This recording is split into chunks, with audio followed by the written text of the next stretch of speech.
While exploring Utah's famously narrow Nutty Putty Cave, John Jones got stuck upside down in a tunnel the size of a dryer door.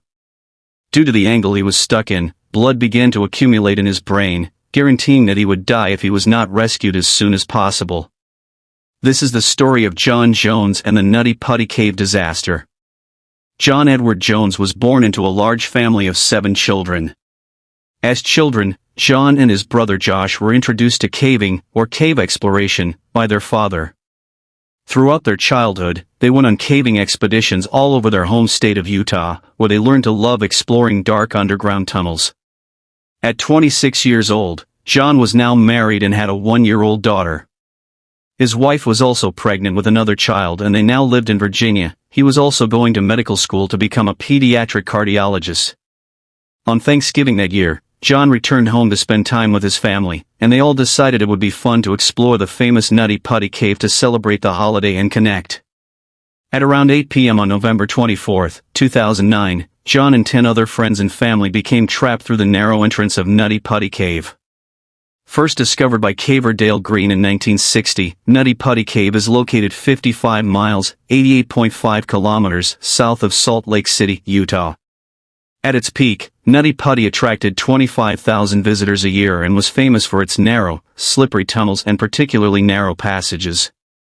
Nutty Putty Cave, formed by hydrothermal holes passing through the limestone, takes its name from the paste-like brown clay covering its walls. Hydrothermal caves such as Nutty Putty are characterized by a series of large domes connected by narrow, winding tunnels.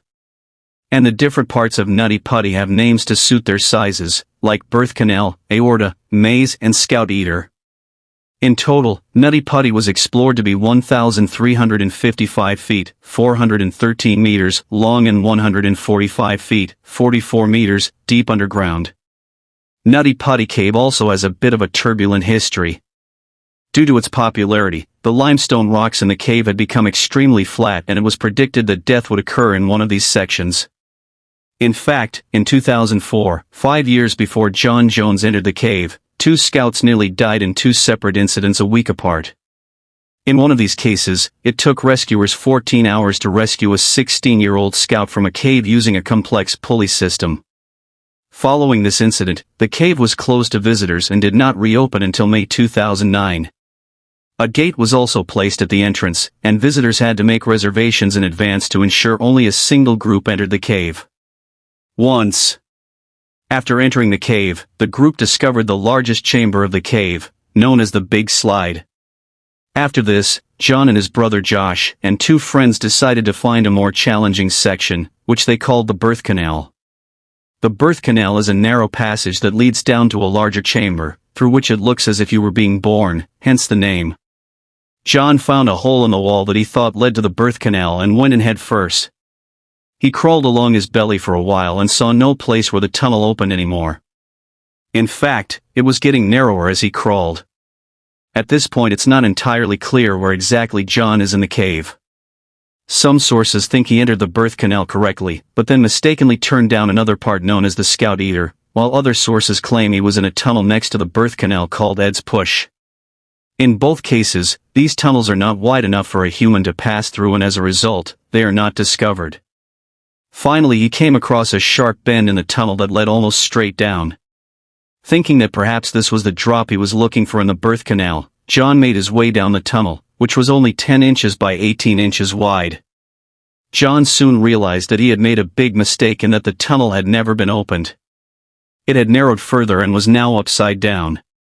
The first person to find John was his brother Josh, and when Josh got to his brother, he tried to pull him up and out of the tunnel, but after John was able to move him a bit, John slipped out of their hands and slid to the right. We returned to the crevasse. When John went in again, he was squeezed further into the crevice, and this time one of his hands was pinned under him and the other was forced backwards. The only things sticking out of the slit now were John's feet and ankles. Realizing the seriousness of the situation, John and Josh quickly prayed and then Josh ran out of the cave to get help. The first rescuer to arrive was a woman named Susie Modela, and when she arrived at John at 12:30 a.m., John had been trapped in the cave at a depth of 400 feet, 122 meters, and 100 feet, 30.5 meters, for 3 hours. Underground. Susie introduced John's black running shoes, which were the only things visible in the tunnel, and John responded, "Hi Susie. Thanks for coming, but I really want to get out of here." Over the next few hours, dozens and dozens of rescuers arrived and worked to free John from the cave. They brainstormed different plans to release him and even discussed oiling the walls of the cave to slide him out. They finally settled on a set of climbing cameras. A rope would then be passed through the cameras and tied around John's legs, and the rescuers would then pull the other end of the rope and pull John up the crevasse.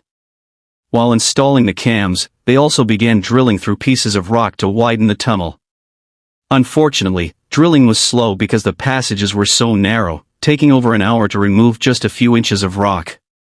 Another thing that made the recovery difficult was the location of John's body. The ceiling above where John was trapped was so low they couldn't pull him straight up. They would have to pull it up a little, then readjust it, then pull it some more, then readjust it some more. The first attempt using only climbing cams failed, and so the rescuers decided to feed the rope through pulleys bolted to the walls of the cave. Again, it was a painfully slow process as the cave was so narrow and a team of almost 100 rescuers worked frantically to get John out of the Nutty Putty cave that only a single person could reach John at a time. Meanwhile, 19 hours into the rescue effort, John's condition had begun to deteriorate. The human body is adapted to pump blood to the brain against the force of gravity when we stand upright.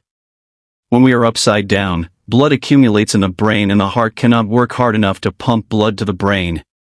This also causes the heart to work harder, constantly trying to pump blood from the brain against the force of gravity.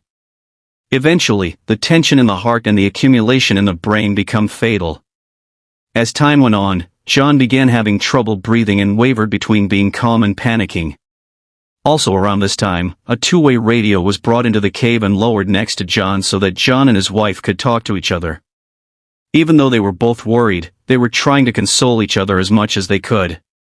Finally, the rescuers finished drilling the holes and attaching the pulleys to the walls of the cave. 8 men then grabbed one end of the rope and began to pull John out of the breach. After spending so much time upside down, John's legs were very sore, so the team had to stop frequently to give him breaks.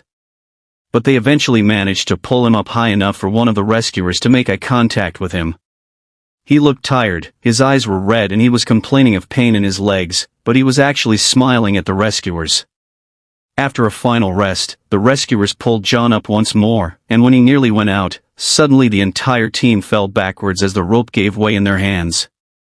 When one of the pulleys broke free from the wall of the cave, the nearest rescuer was knocked unconscious.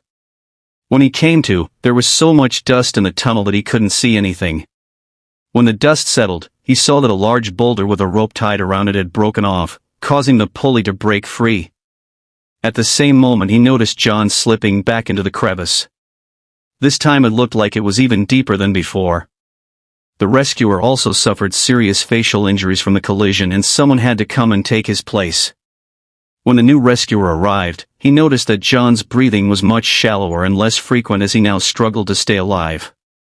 The new rescuer tried desperately to make a new hole for the pulley, but after exhausting himself he replaced the pulley again. Another new rescuer arrived and the next rescuer tried to talk to John but didn't get any response. Shortly thereafter, a medical professional crawled into the cave where John was found, and at midnight on November 25, 2009, John was pronounced dead. The official cause of death was ruled to be a heart attack.